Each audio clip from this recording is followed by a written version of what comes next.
Ahora revisaremos la última complicación de la diabetes mellitus y nos referimos a la hipoglucemia. La hipoglucemia se define en el paciente con diabetes mellitus como cualquier concentración de glucosa plasmática inferior a 70 miligramos por decilitro. Este diagnóstico lo tenemos que establecer en forma adecuada y oportuna y podemos hacer uso de la tríade de Whipple. Consiste en lo siguiente. 1. Que el paciente presente hipoglucemia bioquímica, es decir, una concentración de menos de 70 miligramos por decilitro. 2. Que el paciente presente síntomas asociados a hipoglucemia, los vamos a revisar a continuación. Y 3. Que exista mejoría del cuadro clínico tras la administración de glucosa.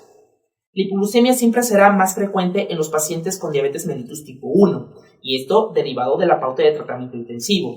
Recordamos que la pauta de tratamiento intensivo se refiere al empleo de más de un tipo de insulina para lograr un control más estricto en estos pacientes. Existen varios factores de riesgo que predisponen al paciente a presentar hipoglucemia. Entre ellos tenemos la omisión o retraso en el horario de los alimentos, la sobredosificación en insulina o en hipoglucemiantes orales, el aumento del ejercicio y sobre todo de una actividad física intensa, la enfermedad renal crónica o la presencia de insuficiencia suprarrenal o deficiencia de hormona de crecimiento. La hipoglucemia puede clasificarse en leve, moderada y severa, siendo la hipoglucemia leve aquella en la que el estado neurológico del paciente no se afecta y se puede resolver sin dificultad. La hipoglucemia moderada se refiere a en la que el estado neurológico del paciente está alterado, pero este continúa teniendo el grado de alerta suficiente para tratar su cuadro de hipoglucemia. Por último, en la hipoglucemia grave, el paciente ya no es capaz de resolver por sí mismo la hipoglucemia, necesitando la atención de otras personas. Por lo tanto, la clasificación de hipoglucemia se basa en la afección del estado neurológico del paciente. Existen dos mecanismos que se desencadenan cuando baja la concentración de glucosa y se pueden considerar como mecanismos protectores. El primero de ellos es la disminución en la liberación endógena de insulina. El segundo se refiere al aumento en la concentración de hormonas contrarreguladoras, fundamentalmente el glucagón. Las catecolaminas actúan como apoyo y la concentración de hormona de crecimiento y de cortisol actúan en forma tardía, protegiendo a los pacientes en casos de hipoglucemia prolongada. Los pacientes diabéticos tipo 1 se encuentran desprotegidos contra la hipoglucemia, ya que no hay posibilidad de reducir la cantidad de insulina administrada. Y por otro lado, a medida que la enfermedad avanza, se va alterando la respuesta contrarreguladora del glucagón y de las catecolaminas. Como los síntomas iniciales de la hipoglucemia dependen de la liberación de las catecolaminas, pueden producirse hipoglucemias inadvertidas al fracasar dicha respuesta aminérgica. El cuadro clínico de la hipoglucemia dependerá de las concentraciones de glucosa. Los primeros síntomas que se presentan serán los de tipo adrenérgico, cuando la glucosa está entre 55 y 70 miligramos por decilitro.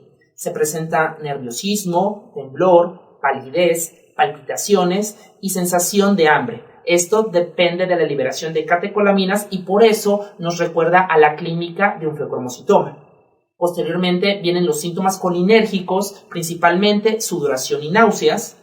Y cuando los niveles de glucosa están más disminuidos, hablando, por ejemplo, menos de 50 miligramos por decilitro, se presentan los síntomas neuroglucopénicos, como pueden observarlo. Se caracteriza por cefalea, disminución de la capacidad de concentración, trastornos de la conducta y del lenguaje, visión borrosa, confusión, pérdida del conocimiento, convulsiones e incluso con focalización neurológica. Pueden aparecer cuando la hipoglucemia no se controla por las hormonas contrarreguladoras o con ingesta de carbohidratos. Si la hipoglucemia aparece durante la noche, puede manifestarse con sudoración, pesadillas y cefalea matutina o bien ser totalmente asintomáticas. El tratamiento de la hipoglucemia tendrá dos vertientes, con base en el nivel de conciencia del paciente. Si el paciente está consciente, el tratamiento se basa en la administración de carbohidratos de absorción rápida, esto es, azúcar, líquidos azucarados o caramelos, en promedio 15 gramos, comprobando la respuesta en la glucosa capilar a los 15 minutos. Por el otro lado, si el paciente está inconsciente, el familiar o la persona que auxilia al paciente deberá administrar glucagón en forma subcutánea o intramuscular. Estas ámpulas de glucagón ya vienen preestablecidas y el paciente idealmente deberá tenerlas siempre consigo. Posterior a la aplicación del glucagón, deben acudir a un hospital para la administración de glucosa vía intravenosa hasta que resuelva el cuadro. Hay que tener en cuenta que la hipoglucemia producida por las sulfonilureas, recuérdenlo, glimenclamida o glimepirida, por ejemplo, puede ser prolongada, por lo que requiere observación durante las 24 a 48 horas posteriores al ingreso en una sala de urgencias, por ejemplo, y esto con el fin de controlar la presencia de hipoglucemias recidivantes, sobre todo en pacientes con deterioro de la función renal.